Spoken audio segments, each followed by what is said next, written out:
when I was flying out and I was looking at the city one last time, I shed a tear knowing that it wasn't the experience I thought it was going to be for me or a lot of others. And a lot of people put in many months of commitment and saved up a lot of money just to be there, and their whole experiences were ruined. Some people are scarred from this permanently. I'd say I'm scarred to some degree, but it's not going to stop me from living my life. I refuse to deter that from me going back there. And when I saw that city and shed that tear, I said, I'm coming back as soon as I can. I'm coming back to this city.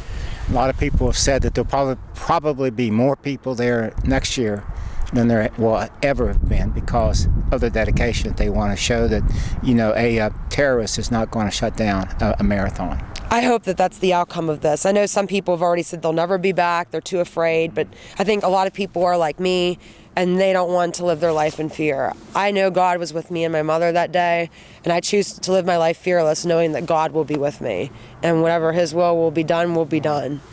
You also mentioned that, at least you were talking about your baggage, that you were able to get it, but there may have been as many as 6,000 people that were not able to pick up their belongings that might have been sent to them. Do you think that's about how many people were not able to finish the race? And what about all those people that weren't able to finish the race, or those who were not able to pick up their belongings because of the bomb? I'm guessing it was 6,000 because I did look on the BAA website, Boston Athletic Association, and they said there were 23,000 and some who officially started the race, and only 17,000 and some finished. So probably there may have been a couple that just weren't feeling well that day and had to drop out. That does happen every race, but I would think the majority of them were people who were on track to finish but just couldn't because of what had happened. Some people were literally right there. They were 0.2 miles away. They were about to finish the Boston Marathon and they were told they couldn't. But I have to respect the way the city handled it. Sure. They were trying to protect their people. And I have the utmost respect for that they were really concerned about everyone there. And it's also just weird, too, to think that this would happen at a marathon because you've been to races. Races are filled with happiness and joy and celebration. You're meeting people who are strangers but end up becoming your friends just from being there. You have a common bond between each other. And it's a happy place that you would just never imagine could turn into such disaster. You just wouldn't imagine that in a place filled with happiness. Exactly.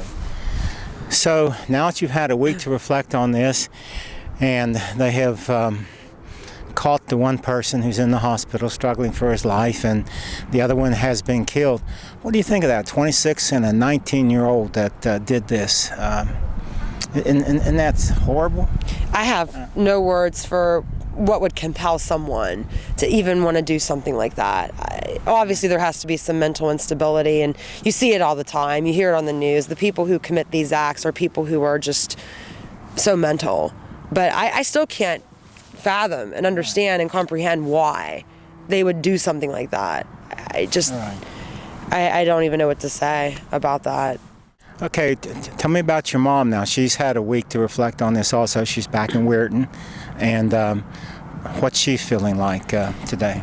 Well, I know that I talked to her the other day, and she had said that she feels like she might have some effects of PTSD.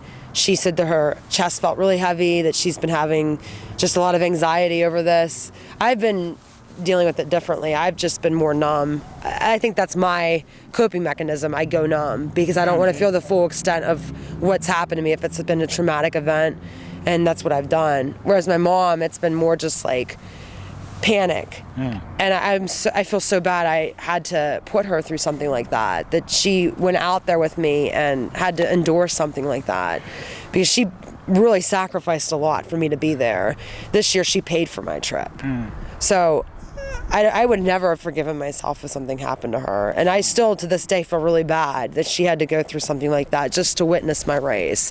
And I feel bad for anyone else who was in her shoes. She's an amazing mother. I mean, I'm very blessed to have her in my life. And she's a lot like me. She chooses not to be scared. She will be back. So have you gotten back to work? I actually got back to work Wednesday. I got back at 3 o'clock in Pittsburgh on Tuesday. I went back home and did more interviews and rested. Went for a 10-minute run that night just to loosen up the legs. I never did that before, so I'm obviously a lot further along than last year. And then I went back to work Wednesday. I worked all week, and I managed to do pretty well, but by Friday, things slowed down at work, and I realized I had a harder time concentrating. Sure. I was somewhere else the whole day. Okay, how are you going to pick up on your running again and your training again? I know you probably want to get back into that as quickly as you can. Yeah, today I'm actually going to go for a run, maybe just an easy 30-minute run. I had a massage this morning because I needed to get something done to loosen up my legs. I was thinking about hopping in the Pittsburgh Marathon 2 weeks from today, but after my massage today, I'm a little concerned about doing anything too soon. It could be detrimental to me and cause injury, so I think I'm just going to focus on what I had planned on doing next, which is the Deckers Creek Half Marathon. That's the first weekend of June. I'm anxious to get back into running and to show my support in any way I can. And probably tomorrow I'll come to the track here at 5:30. They're having a special walk mile run for the people in Boston. Oh, really? Yeah, I think it starts at 5:30. So I'll probably come out to that. I think that would be a good way for me to heal from the experience. Absolutely, absolutely. How many people, by the way, do you have any idea how many people from West Virginia, from Morgantown, did go up to Boston and participate? I don't know offhand. I know there were at least a couple, and overall there were 46 West Virginia runners registered, but I think only 30 some actually finished. A couple of them may not have been able to come because of injury, like my one friend, but I think there were a couple of them that just couldn't finish the race. So I thank God even more now that I was that much more physically fit this year, because it kept me far away from that. I don't know how I could have went on with my life if I witnessed anything traumatic or saw anything like that. I feel so bad for those people at the finish who did, because that has to be so hard. It's hard enough for me just being 2 blocks away and hearing that, knowing what occurred. But to be there and see it, I haven't eaten very well. I don't have an appetite. I haven't been sleeping well. I've been doing okay in spite of all that, but I'm forever changed by it. But I also know that I'm not going to let that stop me from living my life. And I want to show my support in any way to those people who were in Boston. I love that city so much, and I feel like because it was there for me and did so much for me in my life that I need to do what I can. So I don't know. I can't say for sure right now, but I'm going to try to do my best to be back in 2014. I don't think I can wait till 2015. Anything else, Commissioners? Yeah, Nicole was last day with us, I guess. We're going to move you around. We appreciate having you with us. Come back and see us. I had that listed here too after everybody else was done. I was going to say that we appreciate Nicole. She's been here as a reporter for the Times West Virginia and for over a year. I think she started November a year ago and came to the meetings, and she's not missed anything, reported very accurately what took place at our meetings the last year and 3 or 4 months, and you'll be missed. And you were here, rain or shine. Sometimes you're late a couple times. We even held the meeting up till you got here. Don't say that. Don't report that. Yeah. That was a little real bad weather.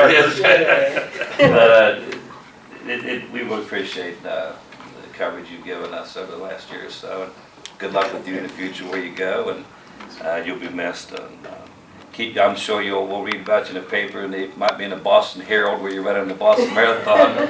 But, I can only hope for that again. That was a once-in-a-lifetime thing, I think. And that was actually a true story. She ran in the Boston Marathon and took a picture at the end of it. It was in one of the largest publications of newspaper in America, but that's wonderful. Good luck to you in the future. I think it's been a great experience, and love working with you guys. Yeah, it's been the same here with us working with you.